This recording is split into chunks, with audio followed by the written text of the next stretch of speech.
Welcome back to Where Hope is Found, a space where real conversations lead to real connection and becoming whole. We are your hosts, Gina. And Tiffany. Thanks for tuning in with us today. Wow, so here we are again, episode 2, and what a great experience it's been to hear about what you all have been receiving from that first episode. Yeah, thank you Um, guys so much for your feedback. We really appreciate it. Yes, for your feedback, for your support. Hearing that it's blessing you all really does give us the motivation to continue going forward with the podcast.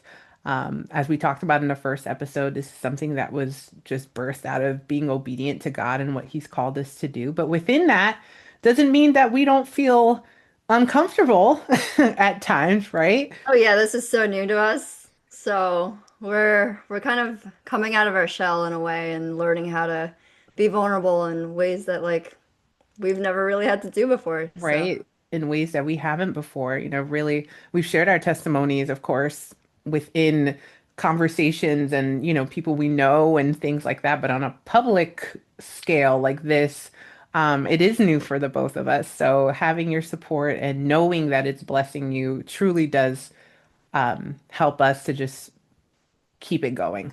yeah.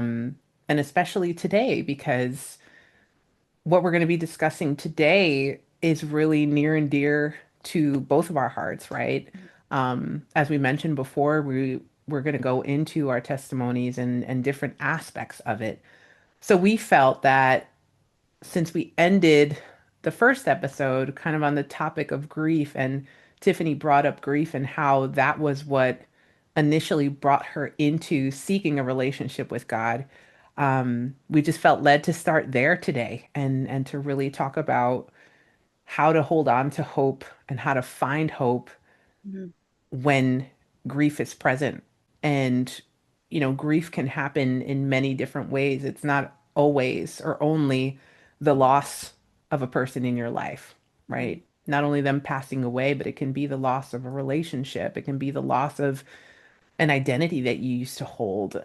Um, just different types of losses really can bring about a grieving process. So we thought it would be just helpful to share our experiences with grief and how we found hope during those times, how we held on to hope and what God did in those through those experiences in our lives. So I'll bring you back to 2011, and that was when my biological father passed away.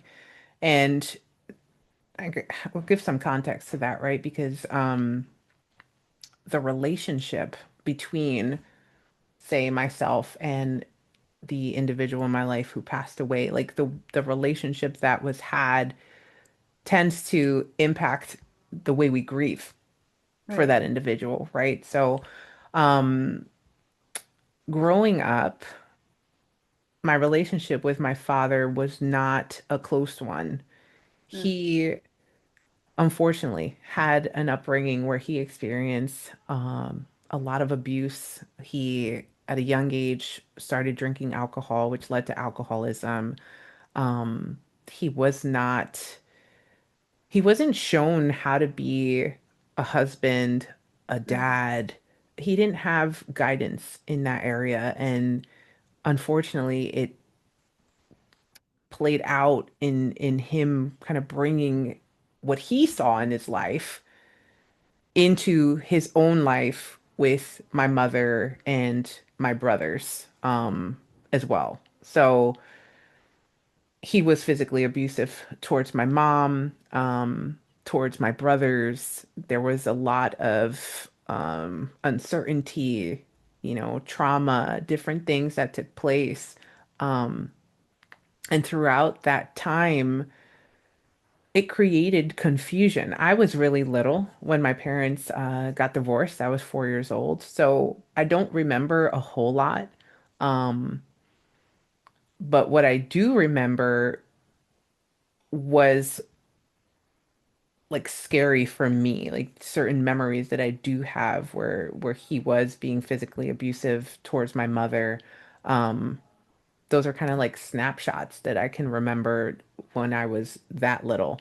So after they got divorced, my contact with him was not very frequent. He would come around every so often to pick us up. I remember one particular instance where I was in kindergarten and my mom and dad had agreed that he would pick me up from school. And for whatever reason, he must have forgotten. And I was like one of the last kids in the school, just waiting for him to come pick me up. And eventually my mom had to come pick me up because he had forgotten to. And I remember in that time just feeling like it impacted my trust. Right. That as young as I was, it impacted my trust because in my young mind, I was like, well, Papi said he was going to come get me, and Right. he didn't.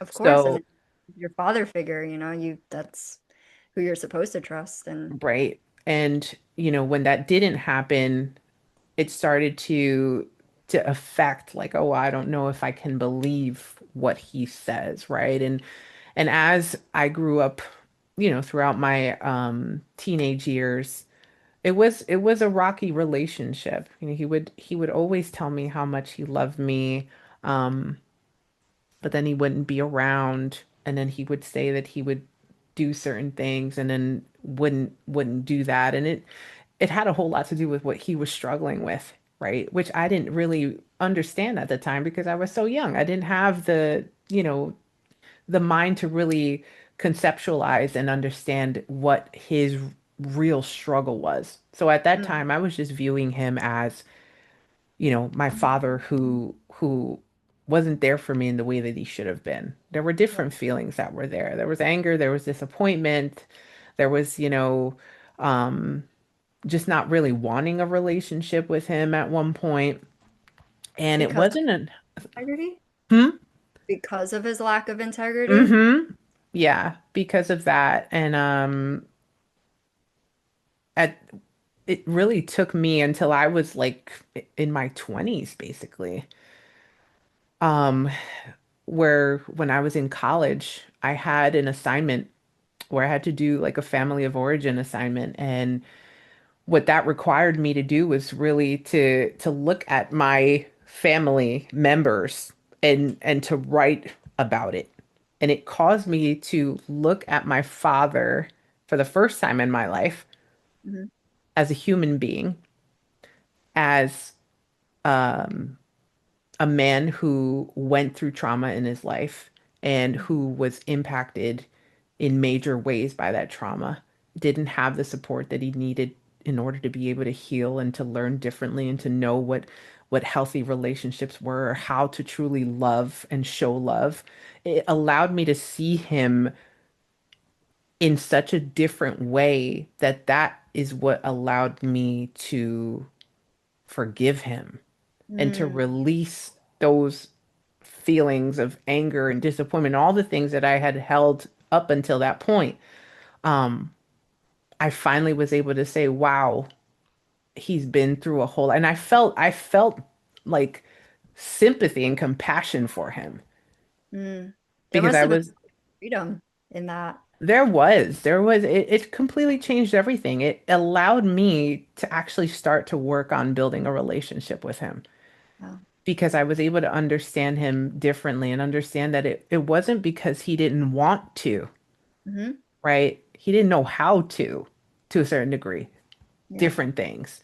Um, and at that point, I was in my 20s, and he had made progress in his life as far as like the abusiveness and things like that. He was in another relationship at that point, and but the alcohol was always there, was always a part. Um, and it came to the point where I was already married at that time in 2011. I was pregnant with my first child. Um, and it was about a week, 2 weeks, 2 weeks before I gave birth to my son, I received a phone call that my dad had had a stroke and was in the hospital. And at that time, like I was saying, we were in the process of starting to build a relationship. He would come over to our house at, certain times and just kind of spend some time together. There was a different type of communication between the two of us. And I felt hopeful about, maybe we can have a better relationship. So when this news came, it was devastating. Right. And what ended up happening was the stroke affected him in such a way that he wasn't able to speak anymore. And he had his eyes open, but he could only really look around and at times nod. Um, but there wasn't that ability to have conversation with one another anymore. So, he was in the hospital for some time. He then went to a rehabilitation facility for, I want to say it was a couple months. Like I said, when he had the stroke, 2 weeks later, I gave birth to my son. So I'm a new mom. Um, I was not, my husband was working. I was home with the baby. I was afraid to go with the baby to the hospital or even go to the hospital and the rehab facility out of fear that I would contract something and then, God forbid, my son would get something. So I wasn't able to visit him as much as I wanted to and would have liked to. And at the time, there was guilt that was there, but after he passed away, like that guilt increased. Mm. Um, so he ended up passing away, and it was difficult, being 25 years old and losing your father and it being a complicated relationship and it happening at the point where you thought that things were going in a different direction and you just had your first child, his not his first grandchild, I'm sorry, but his first grandchild from me. Um, he wasn't able to meet him in person. There was a whole this so there was just a lot of emotion that was present there and that I had to really process, but I really didn't know how to at that time as much. I would do my best in kind of allowing myself to feel what I was feeling. Um, and I always had a belief in God throughout my life. Uh, but the relationship was different at that time. It wasn't, I would pray, but I wasn't leaning on him as much as I did and have during later losses in my life. Mhm. So there, unfortunately, we came to find out that there was medical negligence that took place with my father. And as a unit, my siblings and myself decided to seek basically like justice in that sense, Mm. legally. And we began that process. I was chosen to be the executor of kind of the goings on there. And I had no idea, because this was the first time ever doing something like this. I had no idea that if the case went to trial, I would have to be the one present and kind of definitely having to be there to navigate that circumstance. I just thought, okay, I'm the one who kind of will be in charge of paperwork and stuff like that. And that was fine with me. So 5 years pass. We get to 2016 and I get a phone call randomly one day from the attorney who Mm. says, we're going to trial and you have to be there.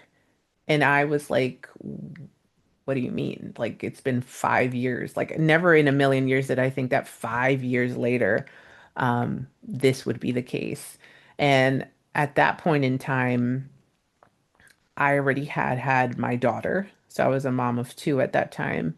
And I had come to a different place in regards to the grief, right? 'Cause, sometimes when it comes to grief, the time, it doesn't take it away, but you learn how to cope with it differently.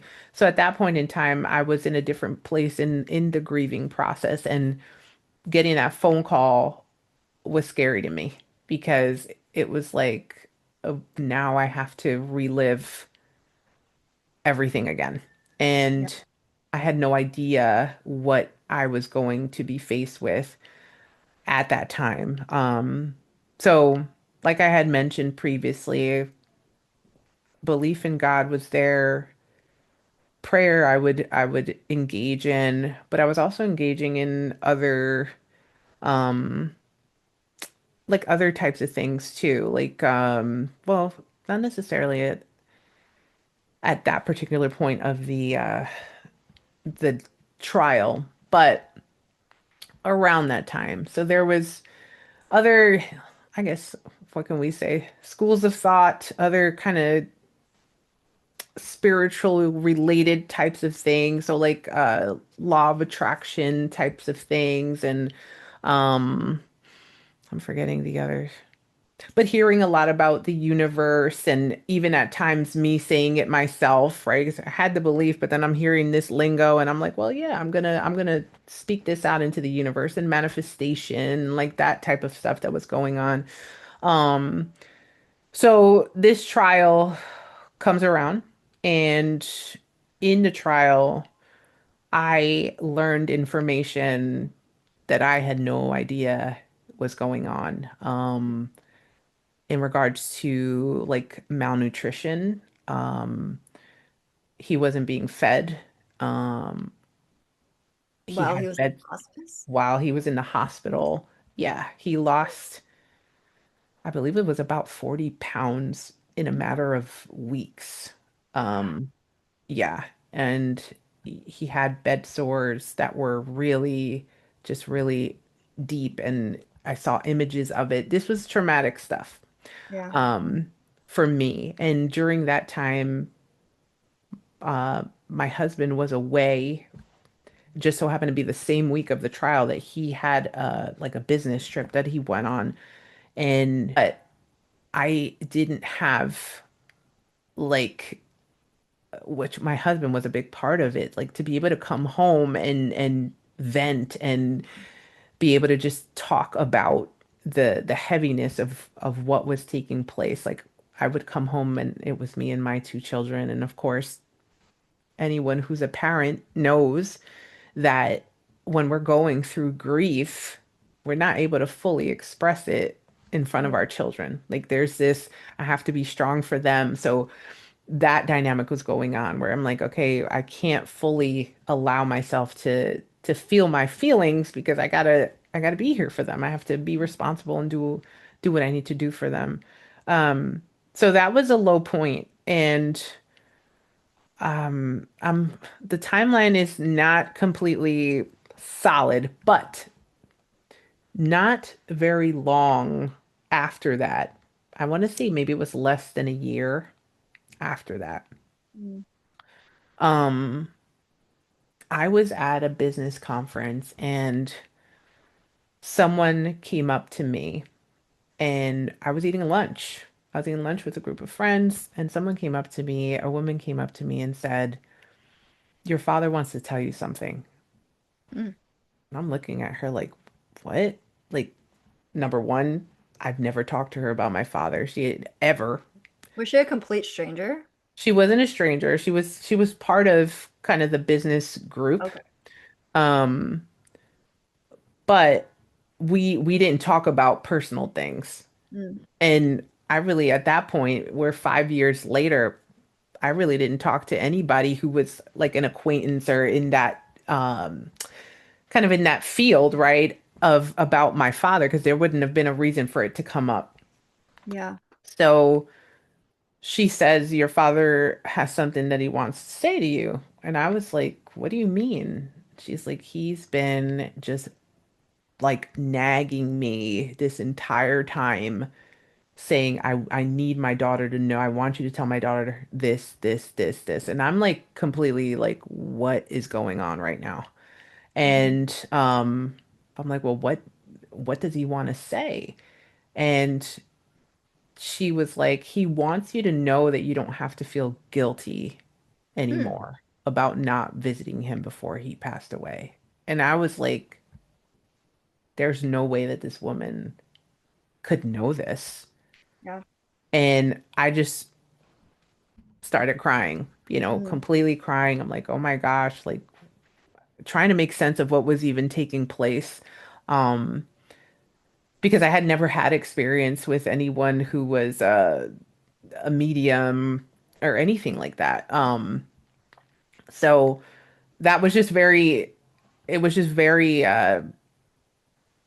impressionable for me. It was Mm. like, I don't even know what's going on here. But because of what she said, which was very, even the way she described him was very similar to who he was, like his Mhm. mannerism, I was like, oh, I could see my dad doing that. And I wasn't familiar with the Bible and what is said in regards to mediums and speaking to the dead, contacting the dead type of um circumstance. So I saw that as, oh, wow. This might be an opportunity. 'Cause my brother was on my mind at that time when she came to me.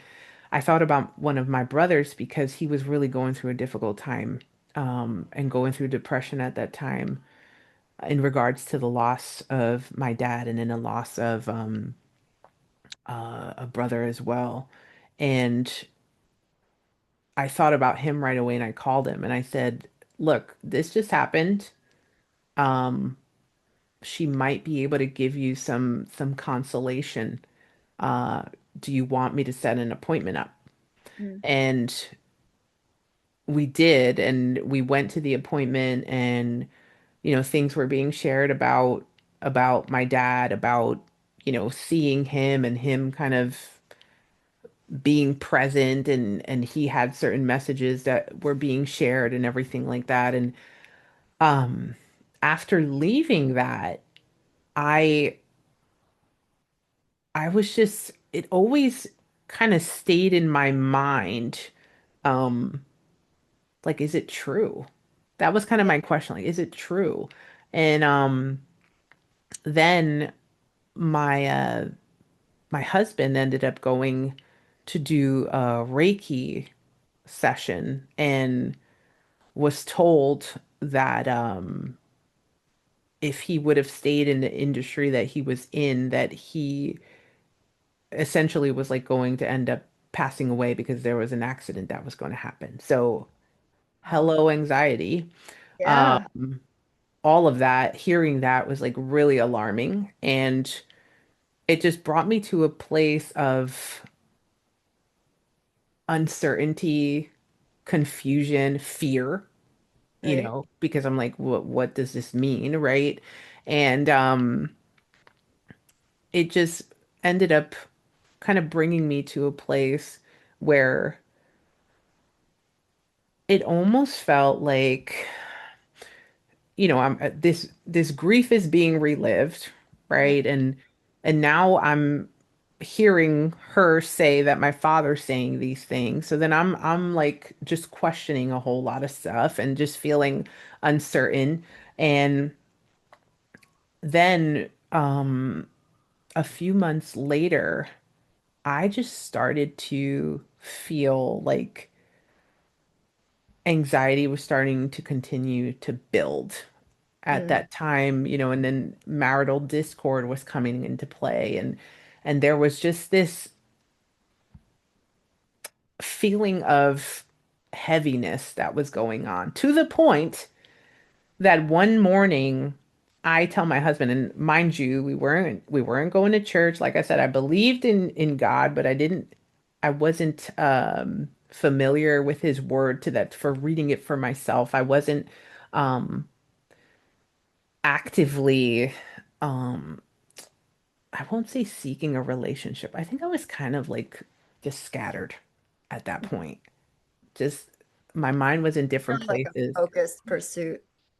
Yeah, like it wasn't focused. I was just kind of, hey, they said this sounds good. Okay, I'll check that out and this and it came to a point where on top of the grief from my dad, then we started going through some major financial issues. And so we got, the grief, the marital discord, the financial issues, the anxiety, the being a mom and all these other All at once. all at once going on. It's like a swirling tornado. And I went to a play date with my daughter to a little cafe, like kids playing area, and I ended up meeting two moms while I was there. One of the moms owned some type of wellness center where it was like focused in yoga, meditation, sound bowl healing, and things like that that I wasn't familiar with at the time. As she's speaking, she's saying how she was like dealing with really bad anxiety, how she was going through financial struggles, basically everything that I was experiencing at the time, she was saying that she experienced. And then she went to this sound bowl healing thing. And from that point on, everything changed. Mm, So I was like, I think I need to do that because I was seeking at that point healing, resolution. I just wanted my situation to be different at that right. time. And I had looked at the Facebook event and I almost registered for it. I hadn't registered for it yet. Maybe I did. I think I did register for it. And it was going to be for kind of the fall or the upcoming weekend because when we went to the play date, it was midweek and it was for that coming weekend. My son happened to need a haircut and we would usually go get his haircut at the mall. And when I called to make an appointment, there was no availability. But he really needed a haircut. I think it might have been picture day or something was coming up where he needed a haircut. And that led me to a family member's salon. Mm. And when I was there, you know how it is at the hair salon, right? You spark up conversation. How have you Chatty, been? How are chatty. things going, right? Or what's new? And I'm like, oh, I met these two moms at this place, and one talked about a sound bowl meditation and said it was great. And um, she basically stopped me before I was finished saying it. And she goes, "You shouldn't go to that." Mm. And I'm like, "What do you mean? I shouldn't go. Like it's just she said it was healing and it was this and it was that. Now this is a family member who um was the one that introduced me to the Bible and basically gave me my first Bible, right? When I was a teenager. And she grew up in a Christian church and all of that. So that's where I got like kind of biblical information from, even Snippet. though I grew up going to a Catholic school and my family was Catholic and uh we were, I received some of the word, but like when I was with her, she would go into the word, Okay. which was different. So when I was there, I'm like, what do you mean I shouldn't go? And she opens up scripture and she's showing me certain things and I was immediately convicted there. Mm. And I felt the Holy Spirit like affirm and confirm, like, you should not go to this.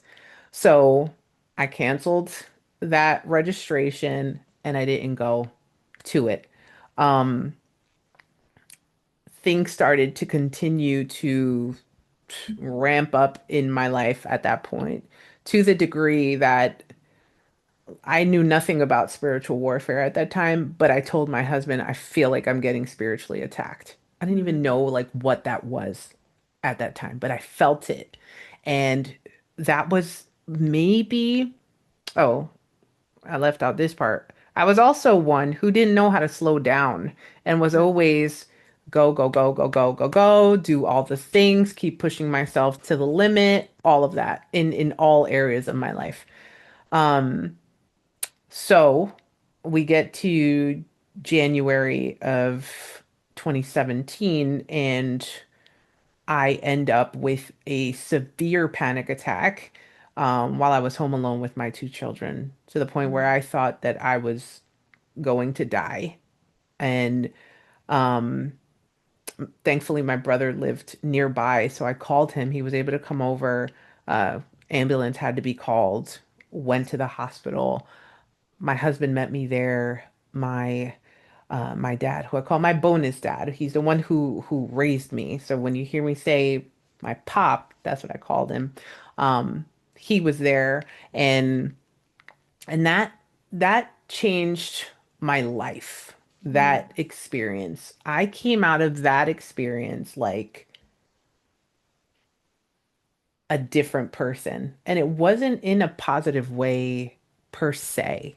My perspective changed. I realized I need to slow down. Like I don't have a choice now. Yeah. Um, the anxiety was so bad that even going to a store, I remember going into a Whole Foods and we were just getting like the peanut butter out of the machine and I got so overwhelmed with anxiety. I had to run out of the store. I couldn't drive. Thoughts of death were on my mind multiple times a day.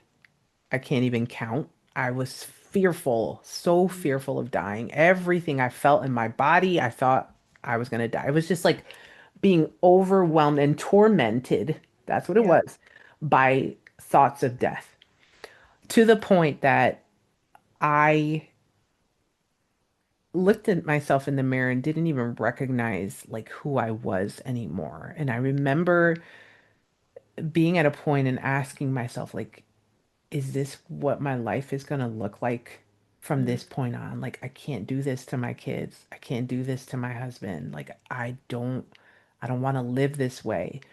And at that point, as I was reading back in my journals, I was like thinking that this came up maybe like weeks or months after the panic attack, and it didn't. Like, it was literally less than a week after having the panic attack and falling into this anxiety and depression. My husband goes, "You should go to church." We Mm. hadn't been to church in a long time, and the only church that we did go to um, very sporadically was a Catholic church near our house. Mhm. He's like, you should go to church. And for some reason that day, because it wasn't the first time that he had mentioned it, um, but What when he sparked mentioned it, hmm, what sparked his desire for you guys to go to church? it wasn't even him going. He suggested that I go, right? Because we had the kids. Oh. So it was just he was like, you should go to church. Okay. Um, I think deep down he knew that like the only solution to what I was experiencing was God. Mm. And when he said it that time, because he said it during a morning where I really didn't even want to get out of bed. Like I was just so down. Um, and when he said it, something about the way he said it made me say yes. Like I just felt that inclination to go. And and so I did. And I practically had a panic attack in the church. But I stayed. I just kind of worked through it and stayed. And what I received from that message was um, what was said was shine your light in the darkness and something about don't be afraid. It had to do Mm. with anxiety and it had to do with shining your light in the darkness. And I knew in that moment that that was the reason why I was at the church at that particular time, that God wanted me to hear that so that I could have a seed of hope planted in me that things were going to get better. right? That That in was the the first seed. midst, hmm? That was the first seed. Yes, in the midst of the darkness that I was experiencing because it was heavy, there was a glimmer of light. Mm, And I took that glimmer of light and I held on to it. And from that point forward, the anxiety was still so strong that and I mentioned this in the last episode about me being in the middle of my kitchen, and that was the moment that I yeah. reached the end of myself and surrendered to him in the way I knew how at that time. It wasn't Mm, full surrender, but it was in the way that I knew how at that time. It was in a way that I had not done it before. And when I did, that then led me to just experiencing, there was a heightening of the spiritual warfare and the attack to the point where I couldn't even read the Bible. Like I mm, would open the Bible and read like part of a page and the anxiety, I would be almost shaking. I had to close it. I couldn't read it. wow. When I would pray, I would hear like just vulgar words. It was crazy. But there wasn't, it was definitely attack on a level where I know that the enemy was trying everything he could to throw me off course because what was going to happen when I came to know truth and came to know God was not going to be something that was good for the kingdom of darkness. Um, so I experienced a lot of that, and it was a fight uh to the point where I would wake up super early in the morning and I would put on my headset and listen to this one particular book. It was at that time it was called I mean it's still called Battlefield of the Mind, but at that time that was a book that I don't even remember how I came across it, but I would wake up super early in the morning, sit on a rocking chair, put the audio book in, and just right away, boom.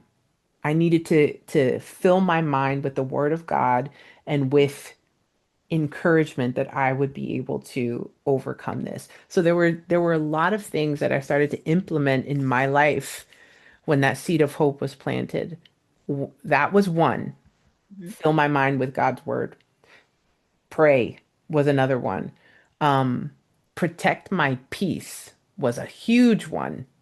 Anybody in my life who was not bringing peace into my life, I had to separate myself from. Mm, It was like going through a period of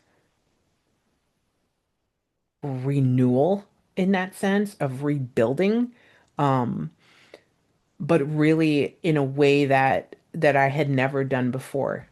mm, Along at the same time, right, um I just felt inclined to start to visit a church as a family, you know, my husband, my children, myself. And when I brought it up to my husband at that point, his response was, well, does that mean we're gonna have to go to church every week now? And I'm like, but can't we just go one time and like see how it goes? And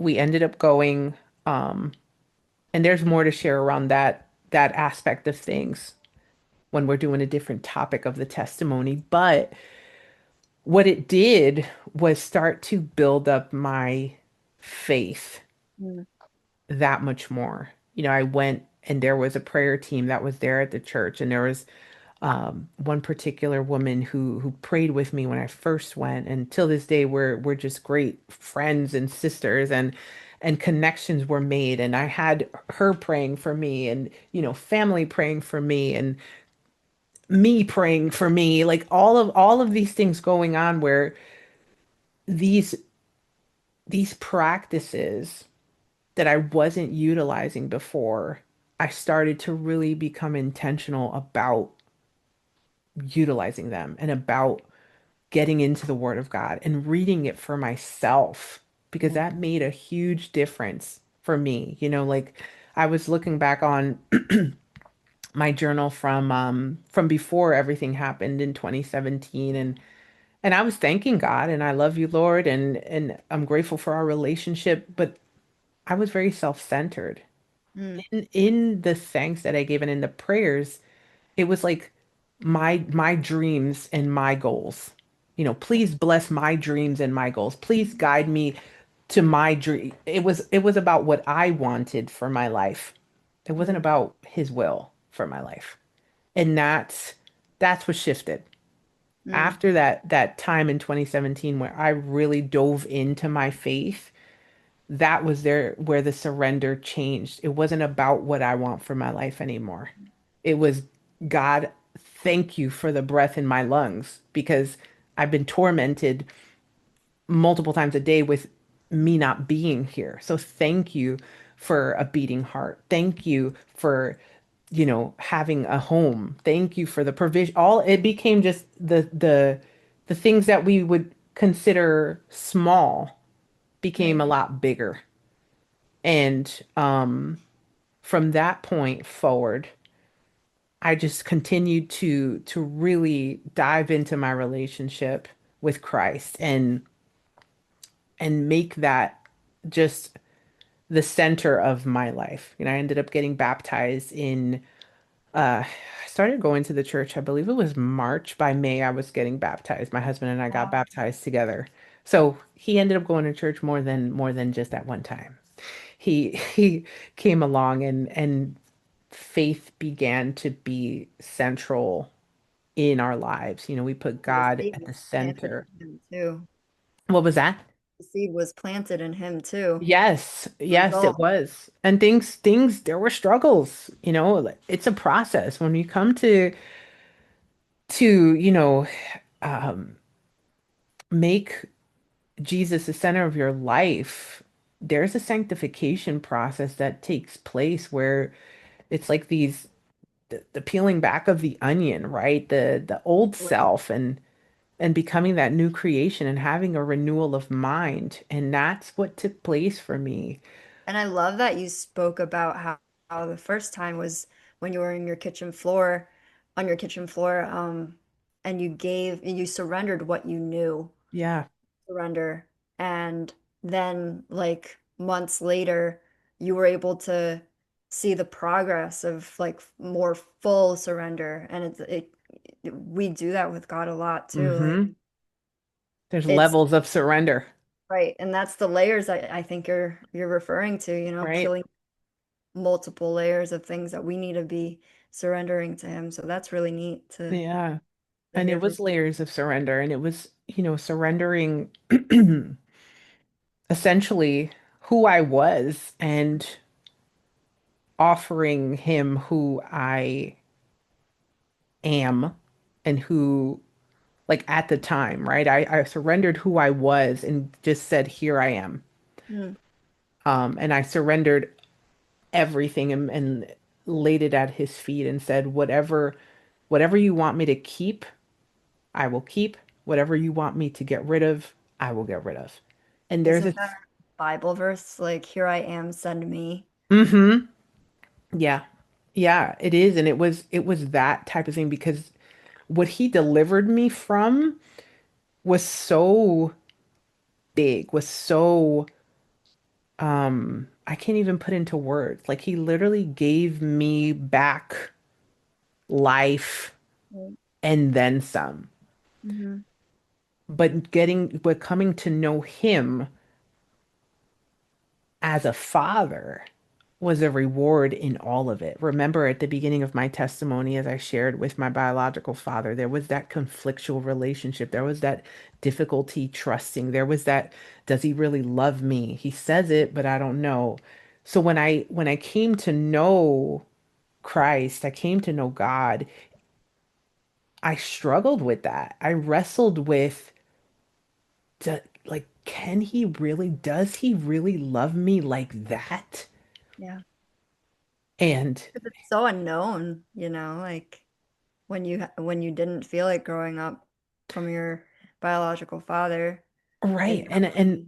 but here's the part of my story where I did feel it, right? So I didn't feel it as much from him, but I felt it from my pop. I felt it from my grandpa. Those were two amazing men Mm, in my life who showed me,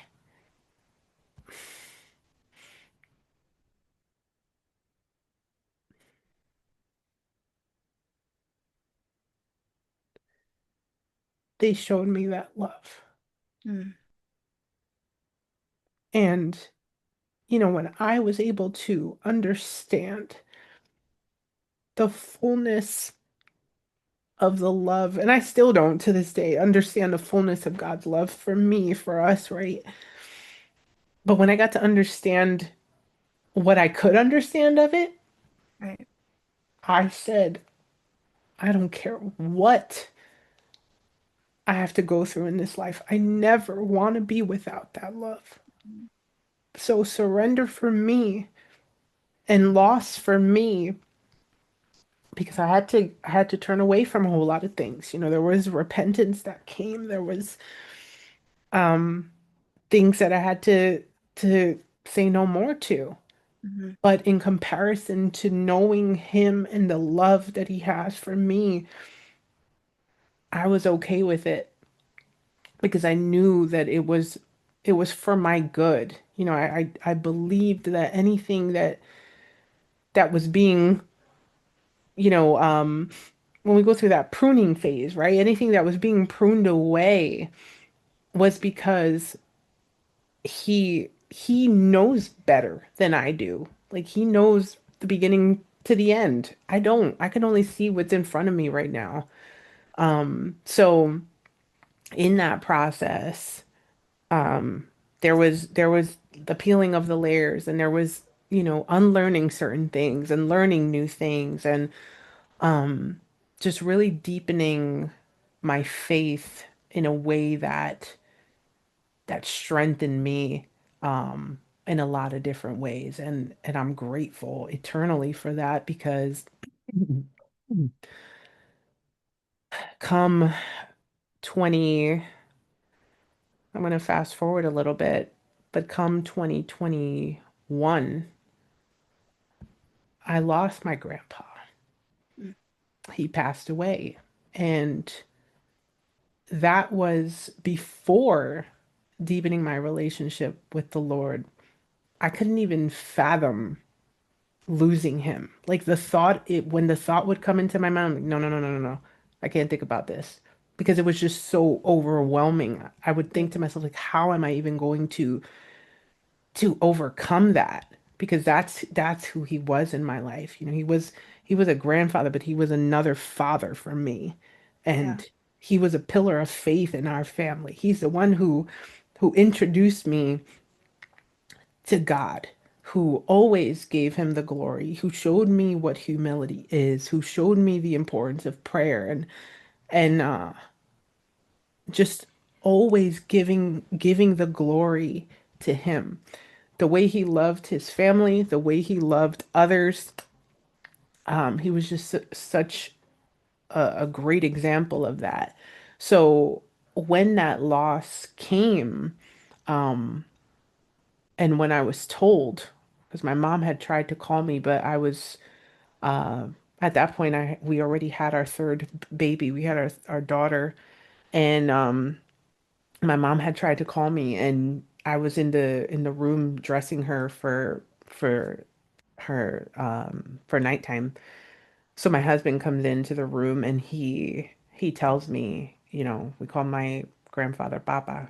He's like, Papa passed away. And I felt like the breath was taken out of me. I dropped down, and all I could do in that moment was cry out to God and mm, just cry out to him and ask him for strength. And in that loss, he provided the strength to be able to walk through that loss. yeah, Um,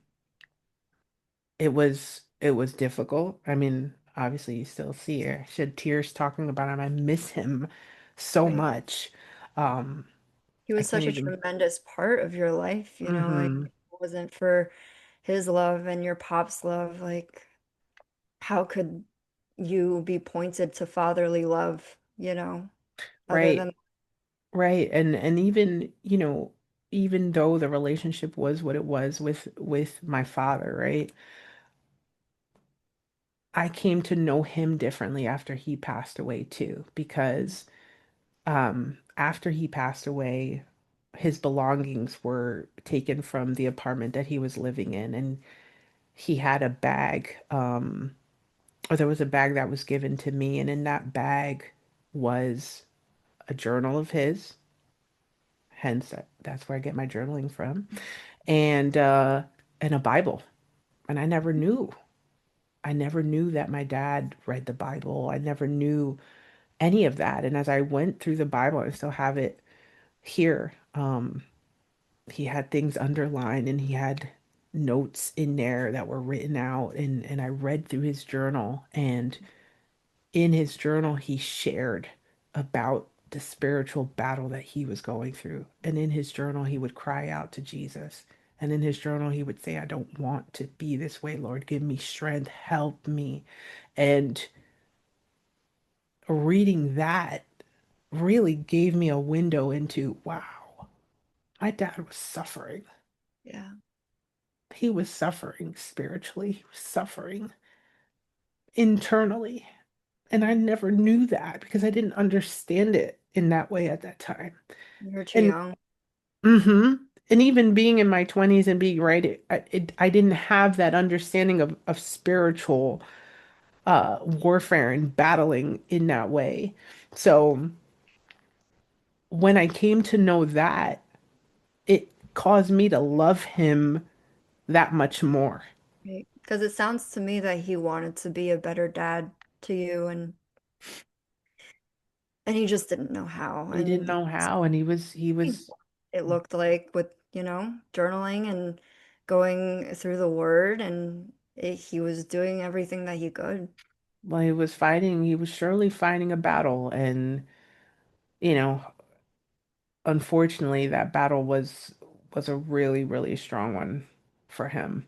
And Those are really tough chains to break. Alcoholism is really it's really rough. I know it took my uncle away too, and it's I value hearing testimonies of those individuals who are able to break away from that right, addiction right, right. because it's hard. Yeah, absolutely. And it's hard to in your own strength too, right? To break the chains of trauma and unhealed wounds and all of those things, right? And it just showed me the the need for God, Yeah. and how, in order for us to get through these challenges in life, like without him, it's just I just didn't want to know what that was. Hmm. Like I said, once I came to know him in an intimate way and really have that relationship with him and see how going through challenges with him was in comparison to going through challenges without him, I never wanted to know what it would be like without him. Right. So, you Because know, without him, we end up going to places that give us false peace. Like you were telling me about the medium and going into whatever you can grab your hands on right. spiritually to get a sense of comfort. But at the end of the day, it was what God was able to do for you that gave you the comfort. Yeah, It wasn't anything he gave else. me everything. He gave me every single thing and then some. And I'm not talking about he gave me everything like, oh, blessing. No, he gave me, by giving me himself, he gave me everything that I ever needed. His Right. presence gave me everything.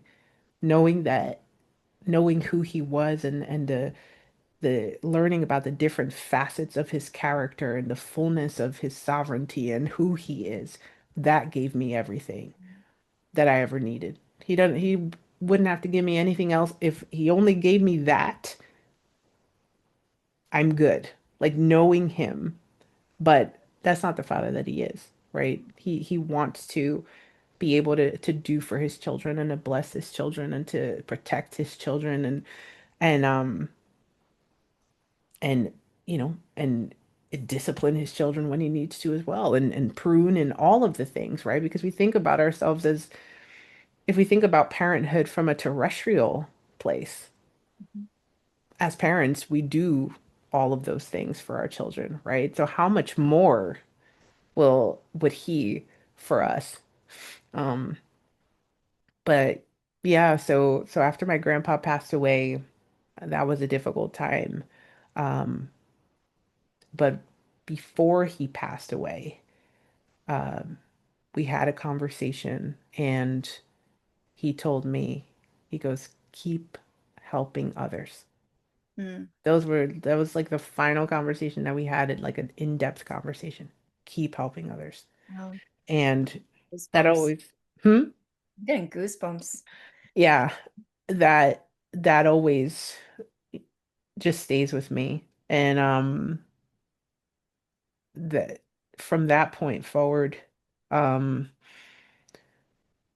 there was a lot that came from that point. I started after I had my last daughter at in 2020, and from that point forward, I was experiencing health issues. And once my grandfather passed away in 2021, I started developing like chronic pain in my body and things of that nature. And there was it speaks to the physical aspect of grief. That's not talked about a whole lot, but it's very real. Mm. Where you can have all of these physical types of things, whether it's physical pain or if it's brain fog or there's memory trouble with memory and um, just uh, stomach discomfort, like all of these different things that can come about that are related to grief that are so important to be aware of, right? So in that process, my grandfather passes away. My grandma was still alive at that point, and she was like a second mom to me. I grew up living on the second floor of a two-family house. My grandparents were on the first floor, we were on the second floor. Guess where I always was? Blessing. Oh. First floor. So, my grandparents raised me also. So I would go downstairs and my grandma cooked all the wonderful Puerto Rican foods. And every time she would see me, even if I came from upstairs and just finished eating, she's like, "Comiste? Did you eat?"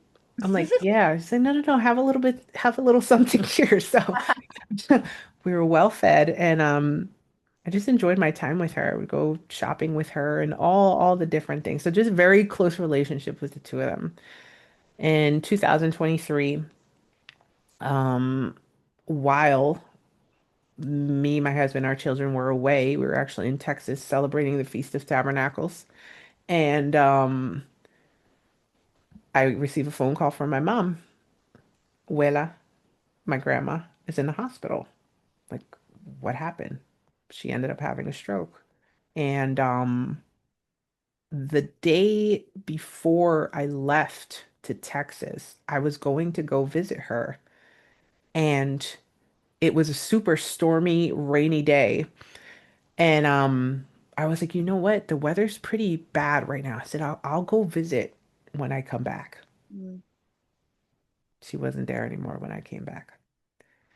So, she ended up passing away while we were in Texas, and that was very difficult. And then 2 years prior was my grandpa. So here are these two pillars in my life within a 2 year span who both pass away. And I was blessed to be surrounded by my brothers and sisters in the faith while we were in Texas who were able to pray over me and who were able to console and to comfort and until we flew back and we were with our family for all the services and everything like that. But once again, the faith in God and leaning on him is what got me through that period of time. there were mornings or morning while I was over there in Texas where I just came outside and just started journaling. Journaling has been my way of processing my emotions, of writing my prayers out. That has been since I was a young girl, just something that I always did. It was always my way of being able to work through whatever I was feeling, and I still do to this day. I have a stack about this big of different journals. So I was just journaling that morning and preparing myself mentally and emotionally to come back home and to go to the services. And that was another experience of being able to walk through it, Hmm. but walk through it while being carried by God and being able to bring my emotions to him and just being able to feel his peace through that. The scripture that talks about um his peace that surpasses all understanding. Like I have not understood that level of peace until I went through grief Mm. and was able to feel peace in the Yeah. midst of it, that I was like, this is what is being spoken of here. Hmm. So, uh, so that was 2023. 2024, my pop's parents pass away one day after the other. One passed, and then the next day the other passed. Um, and that was an unexpected, two unexpected losses Hmm. um, for the family as well. It really impacted my pop. You imagine, right? Um, Having both of your parents pass away a day apart, Yeah. how that impacts. And at that point, he things shifted for him, health wise. He had some health issues that were going on, and after his parents passed away, there was definitely a difference in him, and his health started to decline. And in March of this year, he ended up having a stroke, my pop, and we weren't sure if he was going to make it at that time. And when I went to the hospital, I prayed over him and um, just really cried out. This is still fresh, y'all. um, and just cried out to God. And after I finished that prayer, he looked up at me and he goes, "You really are your grandfather's granddaughter." And those words were really, they meant a lot to me and still do. And from that point, um, he was able to leave the hospital. Thank God his cognition was not impacted by the stroke. Physically he was. He wasn't able to really walk too much, so he was in a wheelchair. But he did use a walker for short distances, and um, he was going to physical therapy and just going to his appointments, and his heart was not very strong at that point. Um, so during that first month or so, we were like, okay, we're taking it one day at a time, and we're continuing to pray for him, and he's going to the physical therapy, and then he had to go back to the hospital at one point, then back to the physical therapy again. Eventually, he came home in May, and that was it. We were all just celebrating and happy to have him back home again. And during that time, my mom really, really took care of him. And I was able to see just the love between a husband and wife when you're going through situations like that, and just the love and the care that was there. And um and he was. different after the stroke. He, especially towards my mom, like he was just taking time to he didn't want to be like away from her. So they were always together and really just spending a lot of time together. And as it got closer to, well, it was in May too that we were able to go to a little amusement park together because he had his feelings about being in a wheelchair and like he did not want to burden Yeah. anyone. So going there, he had his little, his feelings about it and we were like, no, no, no, we're gonna be good. Like, you're good. And we ended up going. We had a beautiful time there, which I'm so grateful for. And then fast forward to the end of July, um,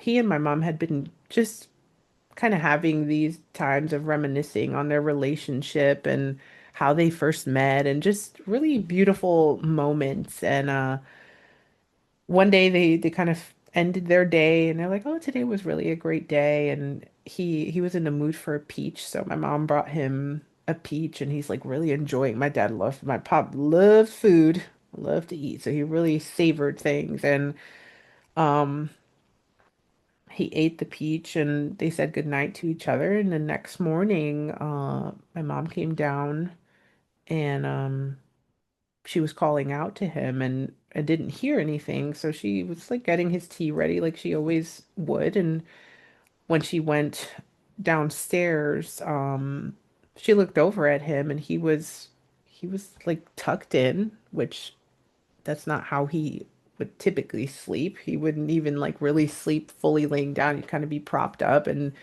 not like fully tucked in. So she found that strange. Um, but he looked like he was sleeping. And when she went to open up the back door to let the dog out, the sunlight came in, so she thought that that would wake him up. And when she noticed that he didn't, she walked over to him and and realized that he had passed. Mm. And she said that he looked so peaceful, like if he was just sleeping and receiving the news that he had passed away was once again like that the air is knocked out. Um, and then this time with this loss was different in the sense that now my children are older. Right. So how do I tell them that their grandpa's not here anymore? And then my mom losing her husband, and then it's me losing my dad, and it's my siblings, and it's just layers and layers of grief um, that were taking place. But once again, my first reaction was to cry out to God to help me and to give me the strength. And today makes 3 months since he passed away. And it's been, it has been a journey. There have been the waves of grief that come. Um, it's been complicated in different ways, like I mentioned previously about when you grieve as a parent to children, you're not able to fully grieve, right? There's like I want to cry, but I can't because my kids are here, and then that might make them start crying. And I can't, there's like all these different things that come up. Um, seeing my mom and the process that she's gone through, and I have a really, really close relationship with my mother. So her pain, I feel, you know, in the sense that I carry that too. Like seeing her in pain pains me, my brothers. So it's just been my husband as well, because we've been in each other's lives for 26 years. Like my pop was his pop too. So just all of us grieving, but the beauty in all of it is that faith has been increased, for my mother, for my brothers, for myself. my children, even the way that they're walking through this grieving process is with faith in God, and it's so different. We had a celebration of life for him, and we were singing songs of praise, and we were worshiping together, and we're it was just a feeling of, in the midst of the pain there's peace. In the Mm. midst of the pain there's comfort, there's consolation, there's hope. There's hope. And that has made all the difference. You know, Christ is a reason why I'm able to be sitting here right now, even talking about this and being coherent in the way that I express it, Yeah. because he has made his presence so known and has really walked us through each and every part of this process, and having a community of brothers and sisters and of family and friends, and who have come alongside us and have been praying for us and have been just holding space, um has really made so much of a difference. So, this is the encouragement in life. As Jesus himself said, we are going to experience trials, but Mm. take heart. I have overcome the world, right? This is temporary here. There will be a day, one day, where there will be no more tears, and there'll be no more pain, and all of the sufferings of this earth will be gone. But It's the very temporary, it like we is. go through these seasons of mourning and it's suffering, it's long suffering, going through it and, taking knowing how, you and your family are suffering. I myself, grieve with you guys because I know just how much your pop was an influence in your life Mm-hmm. and in the way that he was to so many people. Like I was blessed with the opportunity to go to his celebration of life and hear so many stories of how he pointed people to God because of just his character. Mm-hmm. And I was so touched by it. My husband was touched by it, like one man leading people closer to Christ just because he was a man of integrity. He was a man who displayed so much love for his family and his community. And I know how tremendous of a loss it was for you. Yeah. And to reach out to you on those really, really hard days.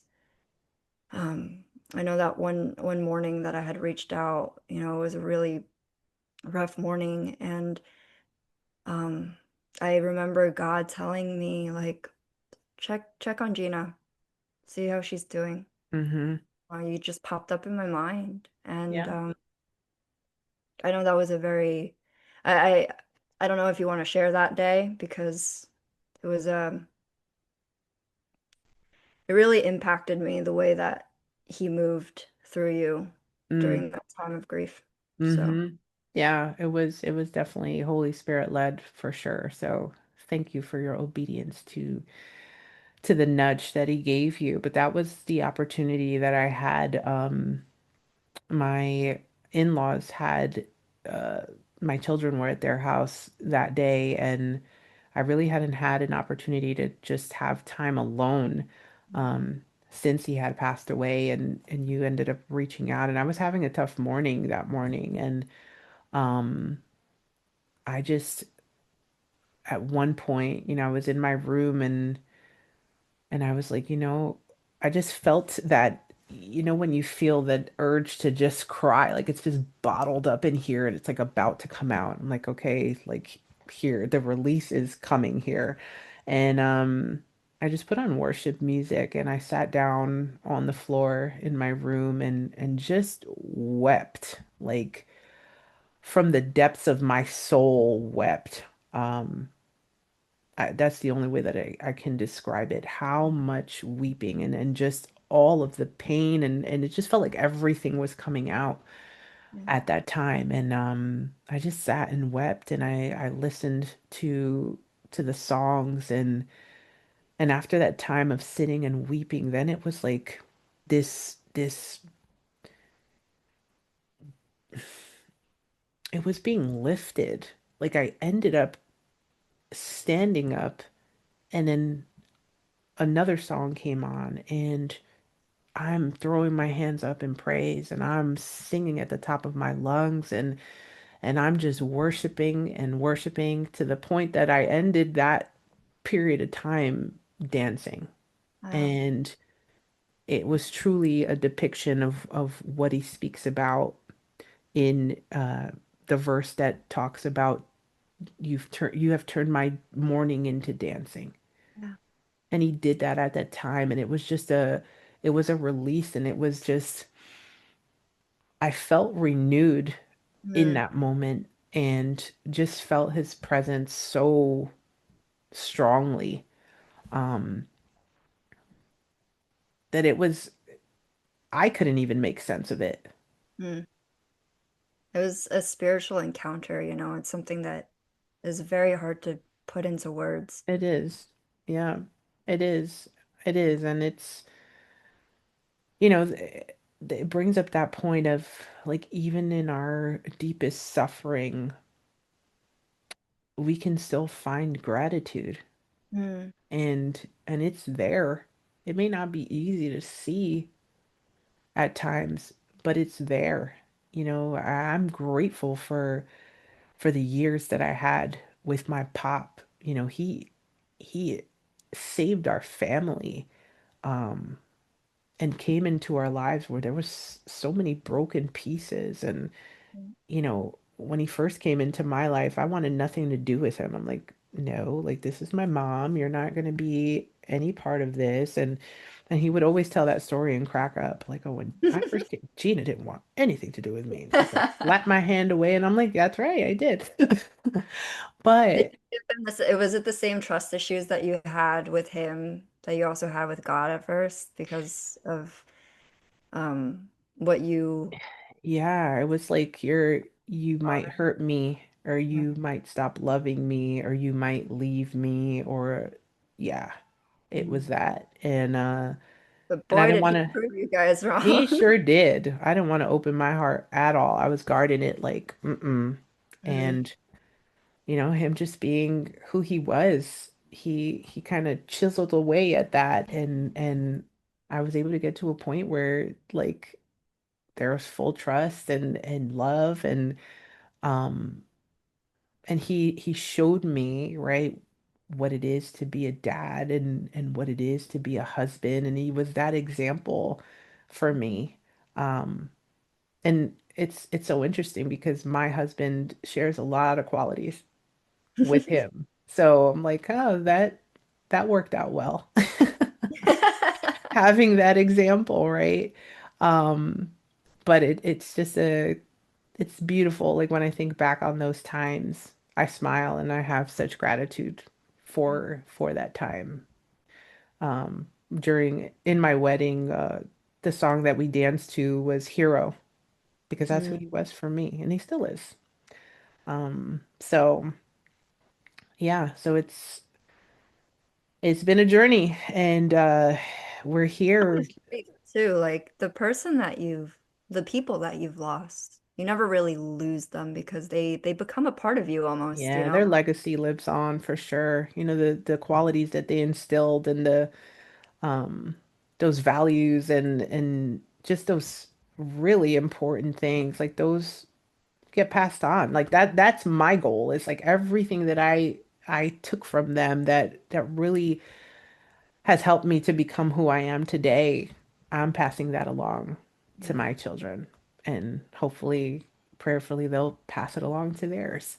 So so yeah, so it's been quite the journey and when Such a we beautiful testimony too. yeah, but when we said that it was going to be real stories and real conversations, we weren't Mm. kidding, were we? No. No, we were not. We were not. So there's going to be real emotion that's shown and but at the end of it, our goal is to instill real hope Right. in all of this. And And that's really my prayer is that anybody who is listening will just believe that even in the darkest times, in the deepest loss, in grief, that they can still find hope and they can hold on to him, right? Because Yep. he is our hope and he's there. He's there. He's just I feel like he's just waiting on us. Yeah. Right? Like he's there and he's just like, yeah, you're one day you're gonna come along and you're gonna realize that I am everything that you've ever been Mm. searching for. Yeah. And I think we can both say that in our lives. Absolutely. 100%. Yep. Yeah, I think absolutely. we all kind of, as believers, I think it's the opportunity to get to that point of being like, if it's just, me and him, and that's all I have, is that enough?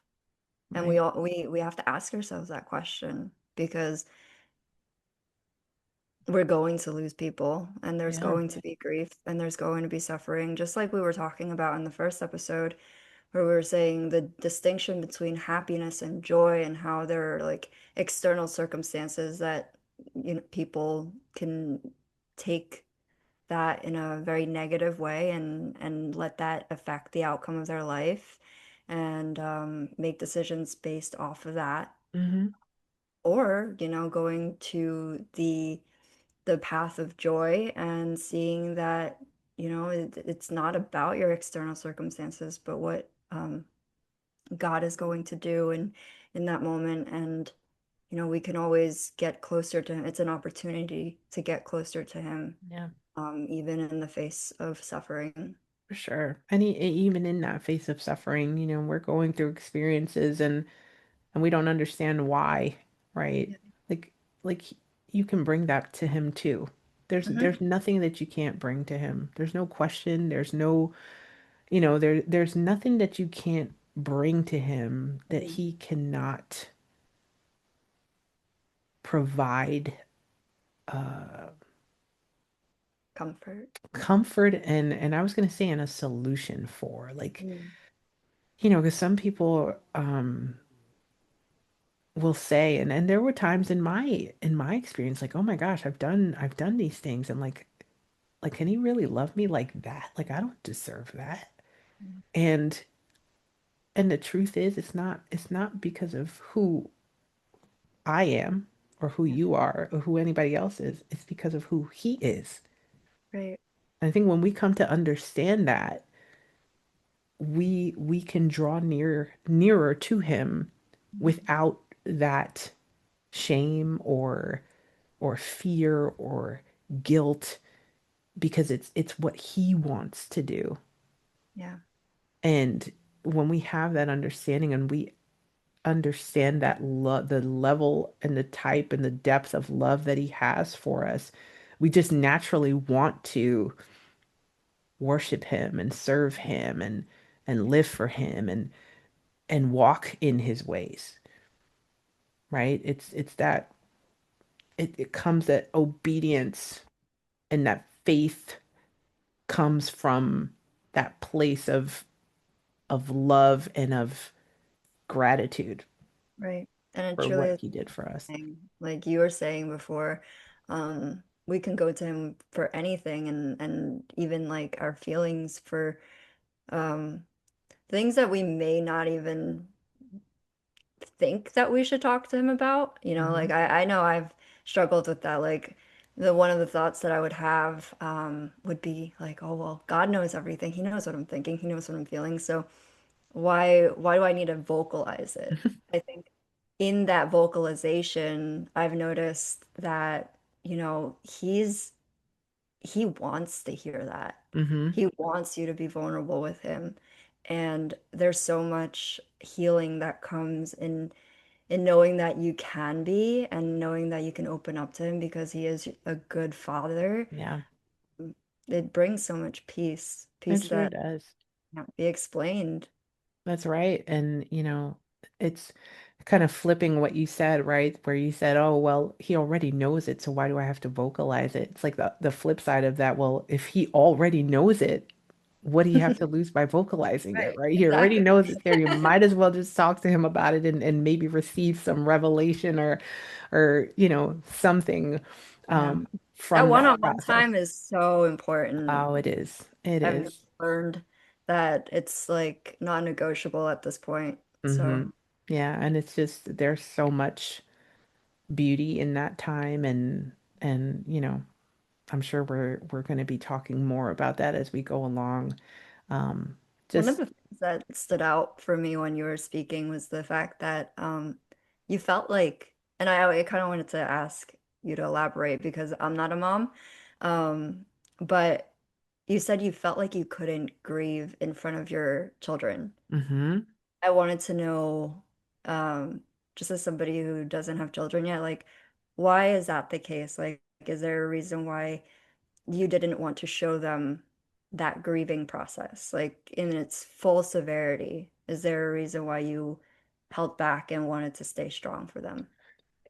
and I did show them like I didn't not or they didn't not see me cry or break down because I do believe that it's very important excuse me, very important for them to know Mhm. what the grieving process looks like and to know that I'm experiencing grief too, like especially with the loss of my pop, their grandpa. Like I wanted them to see I understand the pain that you're in and it's okay for you to express it. I'm expressing it, right? I guess what I meant more along those lines is when they were going through their part of the grief, Oh, okay.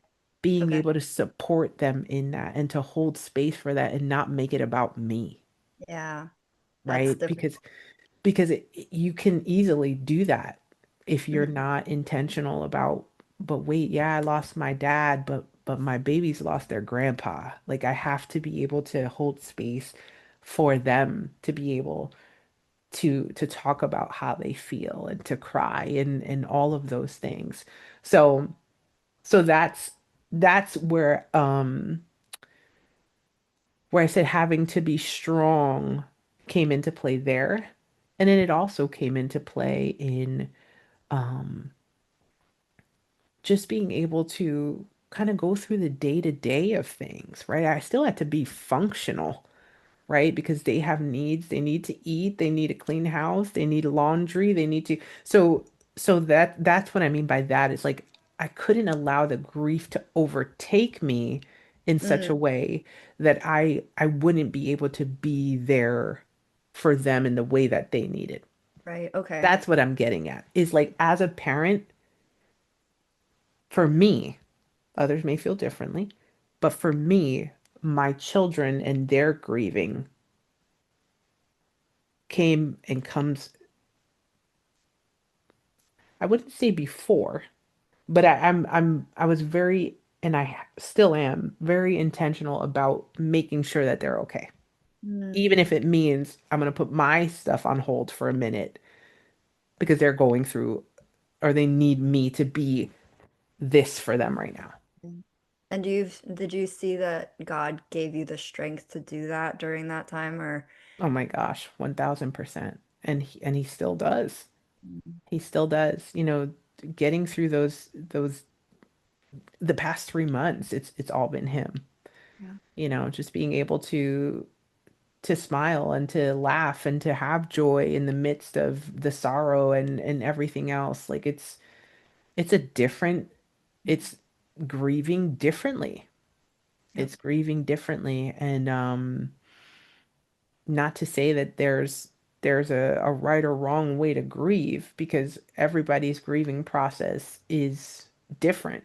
But it's a different way of grieving for me as compared to previous um experiences with grief. Right.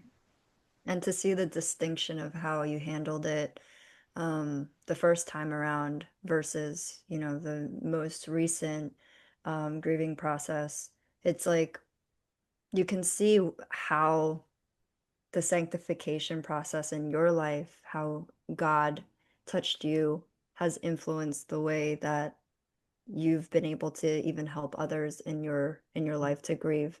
through that process. For sure, because my pop passing away, really has been a catalyst for what we're doing right now. Like it really Mhm. has through this process has made that desire to help others find hope, hold on to hope, know about Jesus, increase their faith. Like all of that has just been increased and strengthened that much more um, as a result of this experience, but also all of the other experiences that have led up to or have been a part of getting to this point um, in my life. But I Yeah. think being being real, being um, vulnerable, transparent about these experiences. I know that for me, when I've heard others share their testimonies, it's been so impactful for me. And, I always say, God doesn't give us a testimony just for us. He gives us a testimony for others to be able to glean from, and have a plant or have a seed planted in their lives. So, Mhm. Well, I thank you so much for your courage to be vulnerable and share this this part of your life with us because it's hard to talk about it and to revisit some of these really tough emotions. mhm, But to know that God took you through the process and continues to do so, um, I pray that it helps other people, me too. um, yeah, Me in too. their grief. And I know a lot of people had to go through that, especially during the COVID years. Hmm. So, Yeah. So it's been, grief and loss is, we're all going to experience it at some point. mhm, That's a guarantee in life. yeah. So I know that you will also be sharing kind of your experience with grief and how that brought you into relationship with God and kind of what that journey has looked like for you. So we're looking forward to hearing that in our next episode. And I just thank you, you know, aside from being my partner in podcasts, but just for being the friend and sister that you are. And I appreciate you so Aw, much. I love you, sis. Love you too. Love you too. So can we close out in prayer and we'll see everyone on the next one once we're all done. All right. Heavenly Father, we thank you for this time. We thank you for your presence. We thank you for your strength and your peace and your comfort, for the hope um, that you provide for each of us. Father, I pray that anyone who is listening or who will come to listen to this podcast episode, Father, if they're going through a time of suffering, of grief, of loss, of struggling to hold on to hope, Father, I just pray that you will just bless them with a renewal of hope, that you will just surround them with your peace and just give them an experience of your comfort, that they will know that you are the answer. You are the one who gives us everything that we need and more. Any answer that we are seeking, we can find it in you, in your word, by the leading of your spirit. We just thank you, glorify you, praise you for who you are and for your faithfulness and for guiding us through these difficult times, through the challenges of life, through the hills and the valleys, for being ever present and for being the good and faithful Father that you are. We thank you for the lessons that we have learned throughout these difficult experiences, and we just pray that more people will come to know you and to come to know you in an intimate way, that they will experience you the way that we have, and that they will be able to build a relationship with you if they don't have one, or to strengthen the relationship that they do have with you, Father. So may your will be done. May your spirit continue to lead us as we continue with this podcast. And we just thank you and give you all the praise and glory. In your son's precious name we pray. Amen. Amen. We'll see you on the next one, everybody. Love to you all. Bye. Bye.